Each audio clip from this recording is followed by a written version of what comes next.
Bayi yang setelah lahir boleh nggak ditaruh di dalam Honai itu rumahnya orang Papua yang di situ dipanasin. Jadi sebenarnya kayak survival test. Oh.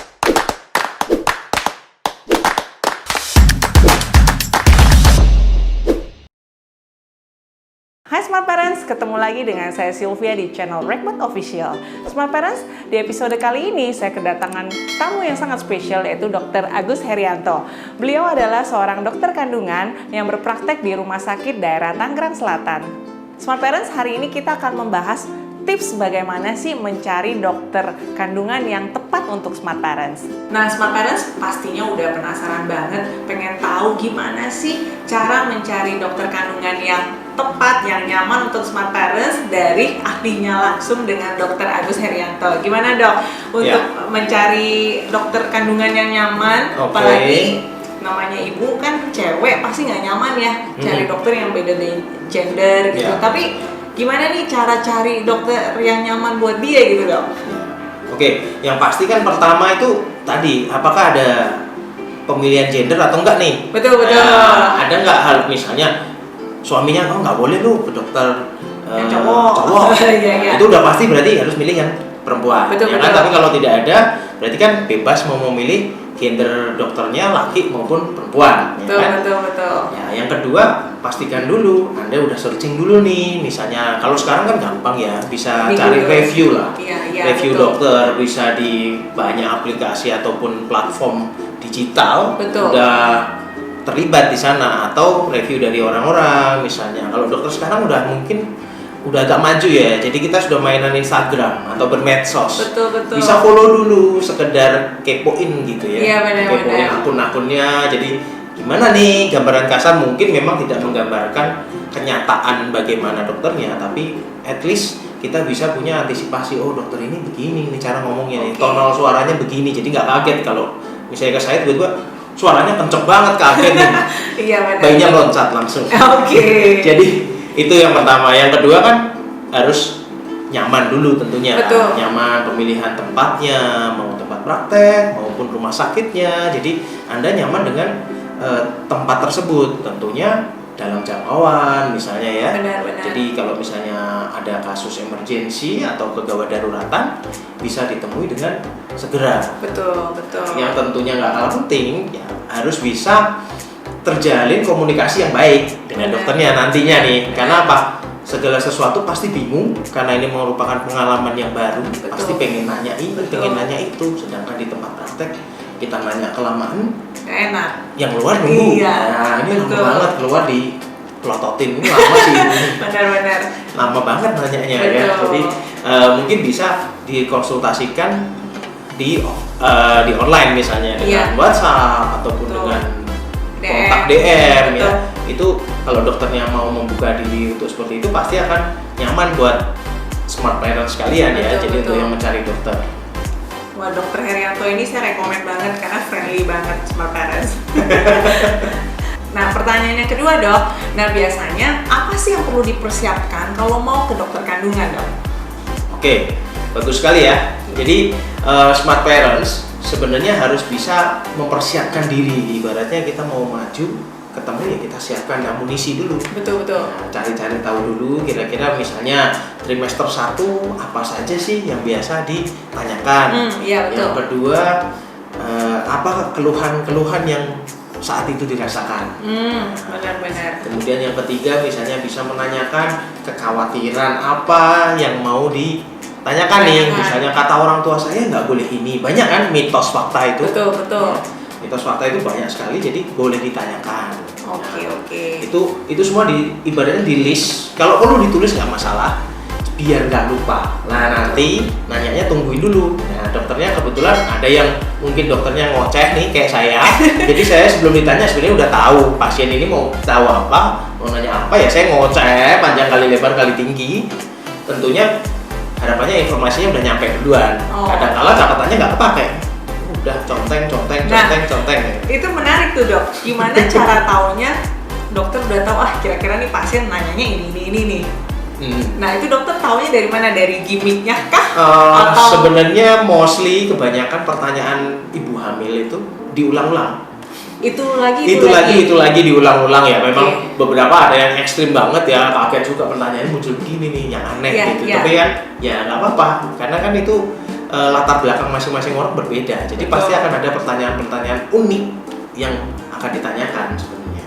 Pertanyaan yang paling unik menurut dokter apa ya dari pasien? Pertanyaan unik, aduh, apa ya?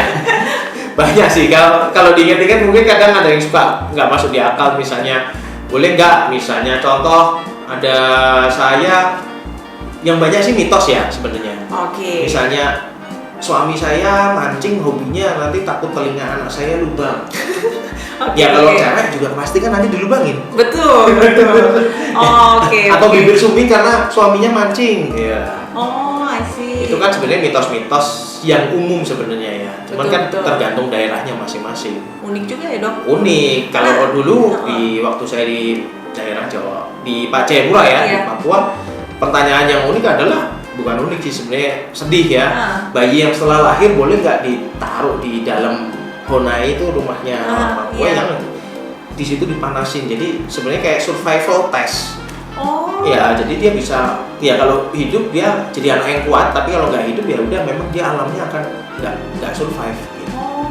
Ya hal-hal itu bikin saya kaget. Oh ada begini ya, itu adat. Tapi mereka lakukan? Adat ya, karena adat kepercayaan suatu suku ya, kita nggak bisa menyamaratakan. Setiap daerah pasti akan ada adatnya masing-masing. Betul ya. Ya.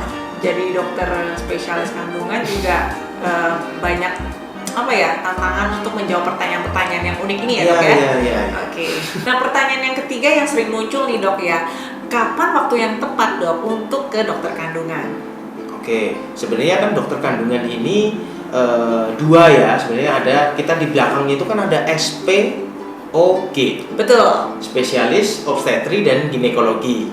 Ya, obstetri itu untuk kehamilan, kebidanan. Jadi sesuatu hal yang berkaitan dengan hamil, ya ke dokter kandungan. Terus kemudian G-nya ginekologi itu kandungan artinya. Jadi segala alat reproduksi wanita ada masalah ya ke dokter SPOG juga. Jadi SPOG nggak cuman menangani orang-orang hamil saja, tapi khususnya wanita dengan segala keluhannya bisa datang ke dokter kandungan atau SPOG ya. Jadi dokter SPOG itu bisa menangani kehamilan, persalinan maupun wanita yang mengalami gangguan di masalah organ reproduksi wanitanya. Contohnya misalnya seperti mungkin ada gadis yang headnya panjang atau tidak dapat head misalnya, 2 bulan 3 bulan tidak mens, bikin galau keluarga. Nah itu bisa kita periksa apakah hamil, mungkin banyak jadi tiba-tiba hamil atau memang bukan hamil tapi karena gangguan hormonal misalnya. Jadi itu wajar-wajar aja ya, Dok? Wajar-wajar saja. Oke. Nah, pertanyaan selanjutnya, Dok, kapan sih waktu yang paling tepat untuk seorang ibu hamil untuk mengunjungi dokter kandungan? Oke, jadi sebenarnya kalau dari kita acuannya kan WHO ya. WHO guidelines itu sebenarnya minimal untuk negara berkembang, yaitu atau negara yang kurang maju ya. Jadi kita ngomongin standar paling bawahnya dulu deh. Ini 4 kali.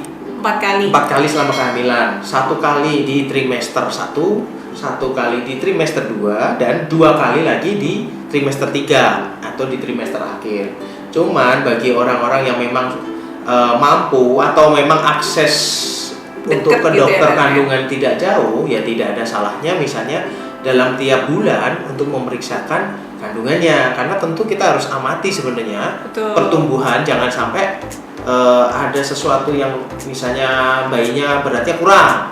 Jadi ketahuannya 2 bulan lagi, nanti udah terlambat dong. Atau pertumbuhannya sudah tinggal sedikit tapi ketahuannya terlambat. Jadi apa-apa yang bisa kita lakukan untuk memperbaiki kondisi misalnya kehamilannya. Otomatis kontrol lebih rutin, 1 bulan sekali lah minimal, itu bisa mengeliminir masalah-masalah yang berpotensi muncul tentunya, termasuk bukan cuma hamilnya aja ya. Jadi si ibunya juga harus kita lakukan tensi, kemudian timbangannya, beratnya, apakah pertumbuhan berat badan. Sekarang kalau kita lihat kan pertumbuhan berat badan ibu hamil itu suka over ya, terutama orang-orang yang di kota nih.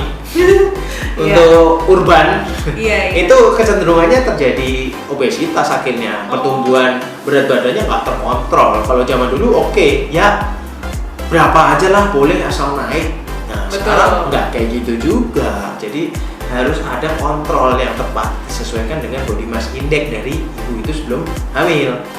Jadi lebih terkontrol lah, lebih terawasi, otomatis lebih rutin ya lebih bagus. Oke, jadi saran dari Dokter Agus adalah tiap bulan, sebulan sekali ya dok Sebulan ya? sekali, Iya. nanti di akhir mungkin 2 minggu 2 sekali minggu atau kalau sekali. udah dekat sekali mungkin Betul. adjustmentnya per pasien akan berbeda gitu. Betul. Karena saya sendiri juga rutin seperti itu dok. Ya. Apalagi anak pertama, aduh pengen banget kan Nah, lihat kalau bisa tiap hari ya Iya. bangkrut nanti. Wah, seru sekali ya dok pembahasan hari ini dok. Nah, itulah beberapa tips dari Dokter Agus untuk mencari dokter kandungan yang tepat bagi smart parents.